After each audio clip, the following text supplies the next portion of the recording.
এই ২০ বছরে সে প্রথম বছর থেকে এই বছর পর্যন্ত আমি শুধুমাত্র অভিনয় আর মডেলিং ছাড়া আর কিচ্ছু করিনি। আর কোনো কাজের সাথে কোনো কিছুর সাথে আমার কোনো যুক্ততা পাওয়া যায়নি। কারণ আমি যখন পেশাগতভাবে কাজটা শুরু করি তখনই আমি সিদ্ধান্ত নিয়েছিলাম যে আমি অভিনেতা এবং মডেল হিসেবে কাজ করতে চাই। আমি যতদিন বেঁচে আছি, সুস্থ আছি, আমি একজন অভিনেতা এবং মডেল হিসেবে কাজ করে যেতে চাই। এবং এই ২০ বছরের মধ্যে যেটা ঘটেছে যে যখন আমার কাছে যে কাজের প্রস্তাব এসেছে অভিনেতা হিসেবে, কখনো মঞ্চ থেকে, কখনো টেলিভিশন থেকে, কখনো চলচ্চিত্র, কখনো ওটিটি, এবং মডেল হিসেবে স্টিল শ্যুট বা বিজ্ঞাপন চিত্র বা ওভিসি, যখন আমার কাছে যে কাজের প্রস্তাবগুলো এসেছে তার মধ্য থেকে যে কাজগুলোর ব্যাপারে আমি আগ্রহ বোধ করেছি সেগুলোর সাথে যুক্ত হয়েছি। তো এভাবেই কাজ করছি গত ২০ বছর ধরে, যতদিন বেঁচে আছি এভাবেই কাজ করব।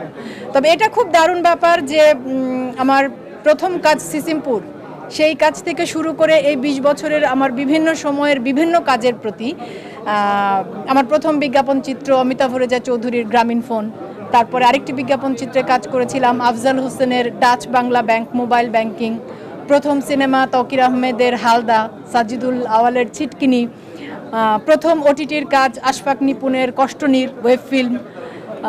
তো মানে বিভিন্ন সময়ে আমার বিভিন্ন কাজ, বা আমার আপনারা জানেন যে আমি একটা সময় মাতৃত্বকালীন কারণে আমার ওজন অনেক বেড়ে গিয়েছিল। সেই ওজন কমবার পর আমাদের দেশের ডিজাইনাররা আমাকে মডেল হিসেবে, তাদের মডেল হিসেবে আমার সাথে কাজ করবার আগ্রহ প্রকাশ করেন, এবং সেই কাজ প্রতিটি কাজের জন্যই আমি দর্শকদের যে ভালোবাসা পেয়েছি, আমার পক্ষ থেকে সবার জন্য ধন্যবাদ আর ভালোবাসা ছাড়া বলবার আর কিচ্ছু নেই। আচ্ছা, আমি তো ওই যে বললাম শুরুতেই আমি সিদ্ধান্ত নিয়েছি যে অভিনয় এবং মডেলিং আমার পেশা, একই জায়গায় আমি আছি। যতদিন আমি বেঁচে আছি, বেঁচে আছি এবং সুস্থ আছি, ততদিন আমি একইভাবে কাজ করে যাব। তো এটা আমার ইচ্ছা। তো সেই কাজ কারো ভালো লাগবে, যার যেটা বেশি ভালো লাগবে সে বেশি প্রশংসা করবে, কারো ভালো লাগবে না, কারো ভালো না লাগলে সে সমালোচনা করবে। এটাই স্বাভাবিক। কাজ থাকলে প্রশংসা থাকবে, সমালোচনা থাকবে, দুটোই থাকবে, সবারই থাকে, এটাই নিয়ম। এভাবে কি ভাবা যায়, এভাবে কি বলা যায়? আমি তো মনে করি যে আমি আসলে অভিনয় করবার চেষ্টা করে যাচ্ছি মাত্র। সমাদৃত হওয়া না হওয়া এই সব বিষয়গুলোই আপেক্ষিক।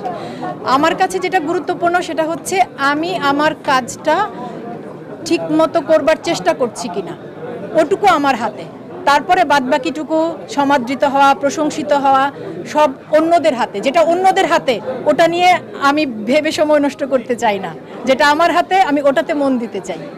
আর আরেকটা মজার বিষয় হচ্ছে, আজকে সিজেবি আমাকে তারা প্রথমবারের মতো বেস্ট অ্যাক্ট্রেস পপুলার ক্যাটাগরিতে তারা আমাকে মনোনয়নযোগ্য মনে করেছে, এবং আমার সাথে আরও মনোনয়ন পেয়েছে ফারিন এবং তিশা। ফারিনের ব্যাপারটা আমি বিশেষভাবে বলতে চাই যে ও আমার পরের প্রজন্মের অভিনেত্রী, খুব ভালো কাজ করছে। তিনজনকে আমার অভিনন্দন, এবং দুজনের জন্যই আমার শুভকামনা। Thank you.